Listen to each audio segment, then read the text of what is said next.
You guys had your breakfast now? Yeah. Okay. How's your day doing? Fine. That's a long fine. Alright. I won't belabor you much for this morning. I'm sure you have a lot of other speakers to meet. But for this morning, I'm going to be sharing some insights and some unsolicited advice about the learnings I have from the Apprentice Asia. I know that this summit is all about leadership, right?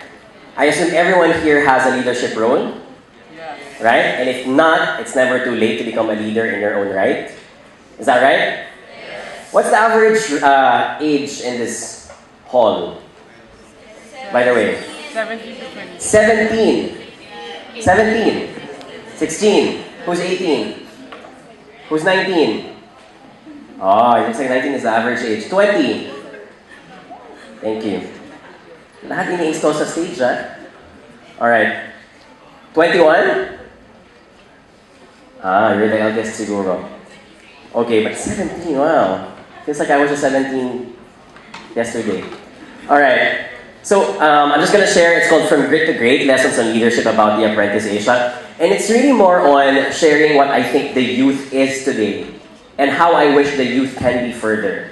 I always believe that, generations become better year in and year out. And you guys are going to be the next set of generation, right? Yes. Who here wants to become the next president of the Philippines when he graduates? Only 2? 3? Is that increasing because I'm asking for more questions? Alright. So, the first thing I would like to share before anything else, just like to plug the engagement here. I am very much online. Right now, I'm very much engaged with AirAsia. I serve as the Chief Marketing Officer, and I'm also engaged with a lot of motivational talks. If you have time, please do visit my website. It's jonathanyabut.com. Please also add me on Twitter. We have a lot of things in store for you, especially for AirAsia. My Twitter handle is @jonathanyabut, and my Facebook fan page is /AA. That stands for Apprentice Asia. Jonathan Yabut also. Alright. Here's one thing I would like to share about being a leader. And the first thing I'd like to share is, leaders know when to stand up and say, I'm going to do it first. And the reason why I'm sharing this is because most of the time, typical thing I hate about Asians is that we always wait who's going to stand up and say, I'm going to be the first one to do it. Right? Because a lot of us are very reserved, a lot of us are very, very conservative, and a lot of us, for example, wait for someone to do it first before I do it. Why? Because a lot of Asians think that there is strength in numbers. A lot of Filipinos also think that there is strength in numbers, and therefore they have to wait for someone to stand up, because if 10 people stand up already, then 10 people cannot be wrong. Because 10 people is a lot of number to look at when it comes to being correct. Right? That's why when I was asking a while ago, some people were hesitant to answer. Why? Because they feel that they're gonna be deviant versus the rest of the crowd. And until the rest of the people here suddenly answered my question, the rest also started to answer the question. Right? Right? Yes. Alright. Guys, you guys are 17 years old. You're supposed to have that energy of someone who can go to a club and party until 4 a.m., right? Yes. Right? You still do that, right? Yes. Oh, bakit kahit magkunwari na lang kayo dito? Alright?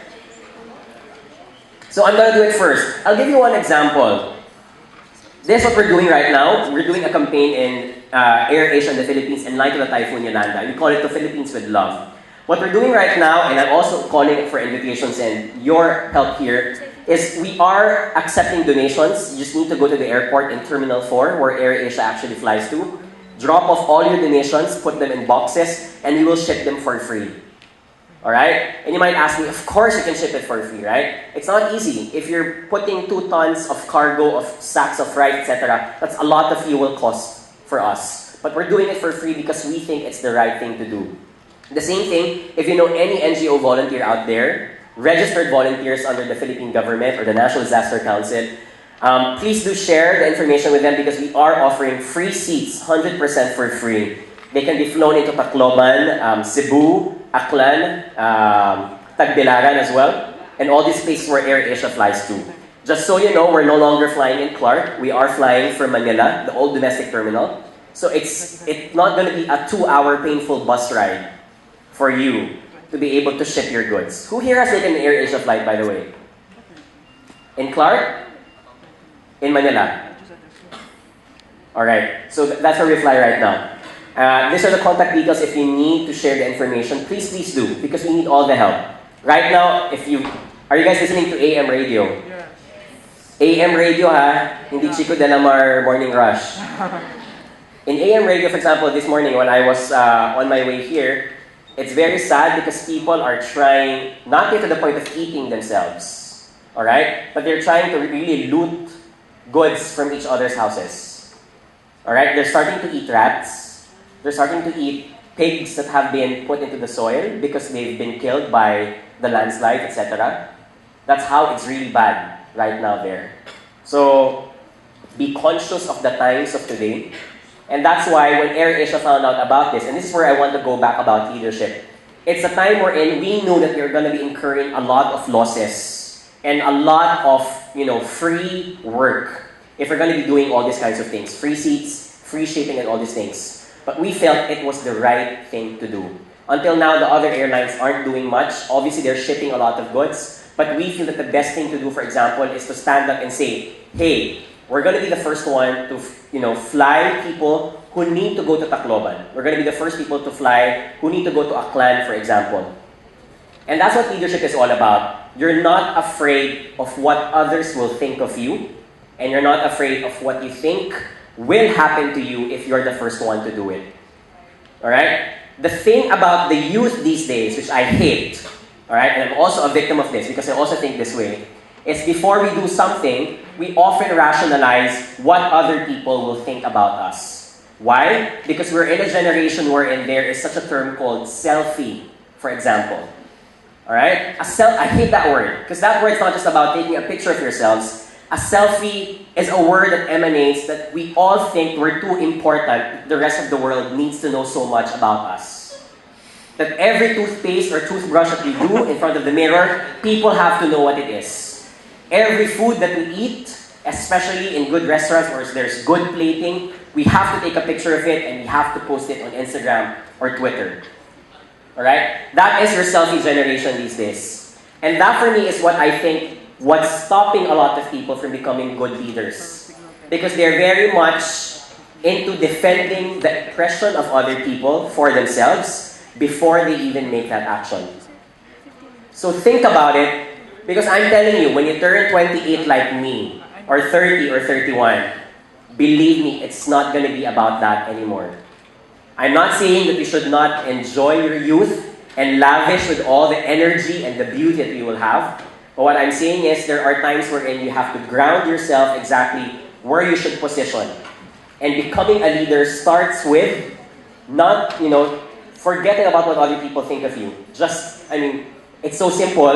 Nike says it all. Just do it. Alright? Of course, you have to balance these things. You just don't jump off from a building. Right? You need to rationalize why you're supposed to do it. But don't be afraid just because people are going to be judging you. Alright? The reason why people always want to post a lot of things in social media is because it gives you the power of anonymity. But in the real world, when you start saying something and you start acting like someone, you're afraid suddenly that people will judge you because the interaction is real time. Alright?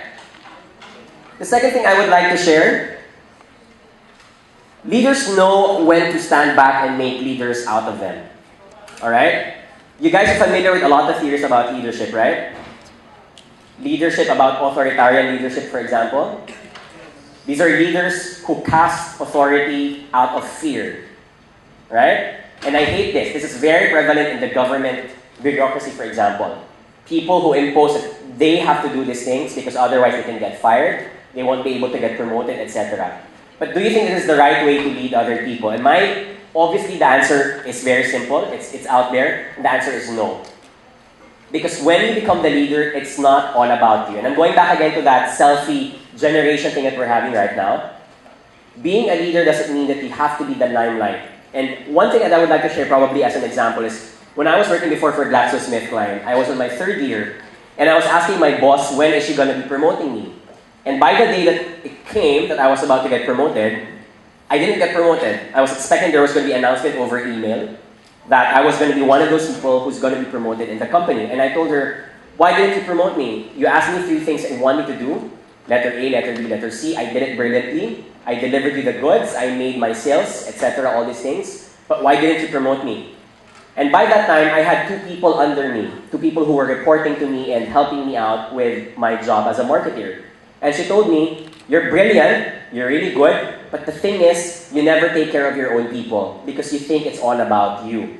For example, Jonathan, when you make presentations to the management, you make your people do your slides, but you present them, and you don't even give them a chance to present those slides on your behalf because they were the ones who made those slides to begin with. And you always see this in movies, right? The assistants are the ones who make the slides of their own bosses. The bosses present them as if they were the ones who did them overnight.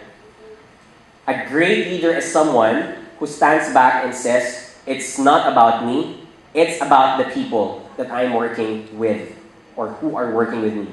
Why? Because there will be a point in time wherein when you get promoted to another position, someone has to succeed your role. And where are you going to get that person to succeed your role if you want the company to flourish? That person has to be someone who you have mentored or who has worked under you. And in order for you to do that, you have to step back, get out of the limelight, and let them be the ones to shine. Alright? So for example, in your organizations, I'm sure you organize conventions like this, right? You're president of the Glee Club, you're president of the debate club or mathematics club, etc. Typically, the intuition of most people is that the president does everything. Right? In the Philippines, for example, if something's wrong with the government, who do we call? President. The president of the Philippines, when there are thousands of other people within the government who can do the job. Right? But that's because we've always been trained to believe that it's always to be the leader at the top of the summit, that's redundant, of the summit, who should take care of everything, right? But a great leader is someone who needs to delegate the tasks. And when you delegate the tasks, you empower people. When you empower people, people have ownership of what they're doing. Right? Bakit ayaw natin inuutusan tayo ng ating mga magulang? Hello? Bakit ayaw natin? Come on, just shout it out. I'm sorry, kasi kaya mo namang gawin, mag-isa. Okay, that's a good theory. Hindi ko naisip yun ah. What else? Can you give me other reasons why? Laziness, what else? Why don't we want to be told of what we're supposed to do? Exactly. Bigyan nyo nga ng jacket siya. Alright. Exactly. That's the psyche because we think we always know better than anyone else. Right? Right, guys? Who here thinks that he's so stupid? That someone else is way, way better than him or her? You think?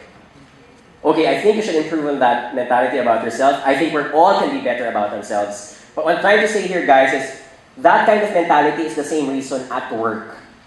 You cannot hover like a helicopter over someone because that person can only be inspired with his job if he has ownership of his own projects. If he's given the leeway to design the tasks by his own style, at his own time, has his own pace.